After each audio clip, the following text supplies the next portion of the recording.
السلام علیکم ورحمۃ اللہ وبرکاتہ۔ دوستو بزرگوں، آج میں محرم الحرام کے بارے میں ضروری اور اہم باتیں عرض کرنے والا ہوں۔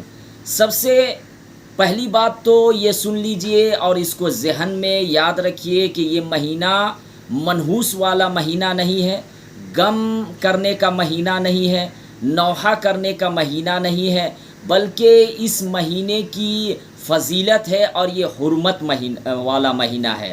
4 مہینے حرمت والے ہیں جو میں پچھلے ویڈیو میں بتا چکا ہوں، اور اس میں بس آپ کو محرم الحرام کی فضیلت بتلانے والا ہوں کہ اس مہینے میں بڑے بڑے عظیم الشان واقعات ہوئے ہیں۔ حضرت شیخ الحدیث مولانا زکریا صاحب رحمۃ اللہ علیہ شمائل ترمذی میں لکھتے ہیں کہ محرم الحرام میں عاشوراء میں حضرت آدم علیہ السلام کی توبہ قبول ہوئی۔ حضرت نوح علیہ السلام کی کشتی جودی پہاڑ پر ٹھہری، یعنی یہ جو مہینہ چل رہا ہے یہ فضیلت والا مہینہ ہے۔ اسی طریقے سے تفسیر ابن کثیر میں ہے کہ حضرت نوح علیہ السلام کی کشتی 10 رجب المرجب کو جو ہے حضرت نوح علیہ السلام کشتی پر سوار ہوئے۔ 6 مہینے تک یہ کشتی طوفان میں چلتی رہی۔ جب بیت اللہ کے قریب پہنچی تو پھر بیت اللہ شریف کا 7 مرتبہ طواف کیا۔ پھر محرم الحرام یوم عاشوراء یعنی عاشوراء 10 محرم میں طوفان ختم ہوا اور کشتی جودی پہاڑ پر ٹھہری۔ اور پھر اسی طرح سے محرم کی فضیلت بتا رہا ہوں کہ یوم عاشوراء میں حضرت موسیٰ علیہ السلام اور آپ کی قوم بنی اسرائیل کو فرعون اور اہل فرعون سے نجات ملی۔ اسی طریقے سے اسی دن حضرت یونس علیہ السلام کو مچھلی کے پیٹ سے نجات ملی، یعنی محرم کی یہ فضیلت ہے، اور اسی دن امت کا قصور معاف ہوا۔ اسی طریقے سے اسی دن حضرت یوسف علیہ السلام کو کنویں سے نکالے گئے، اور یوم عاشوراء میں حضرت ایوب علیہ السلام کو مشہور مرض سے، جو بیماری میں مبتلا تھے، ان سے شفا یاب ہوئی، یعنی ان کو جو ہے بیماری سے جو ہے وہ ٹھیک ہو گئے تھے۔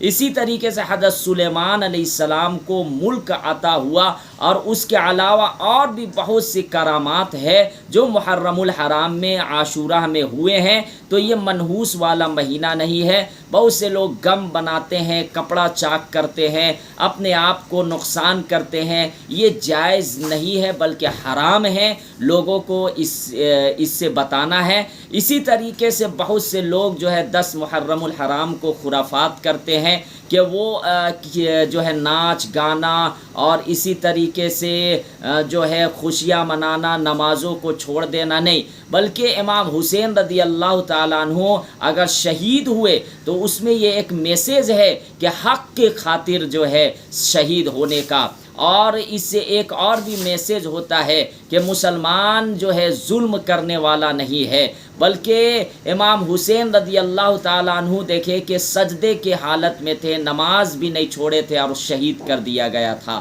تو یہاں پہ ہم لوگ دیکھتے ہیں کہ محرم الحرام میں جو ہے ٹھیک ہے لاٹھی تلوار بازی سیکھنا یہ غلط نہیں ہے، کیونکہ صحابہ کرام کشتی جو ہے لڑا کرتے تھے۔ آج بھی بھارت میں کہیں کہیں پہ کشتی لوگ دکھاتے ہیں، تو ایک کرتب دکھانا تو وہ الگ چیز ہے، لیکن ناچنا اور ڈانس کرنا بینجو یہ کہیں شریعت میں نہیں ہے، یہ خرافات ہے اور یہ ناجائز ہے، اس سے بچنا چاہیے۔ اسی طریقے سے عاشوراء کا روزہ رکھنا چاہیے۔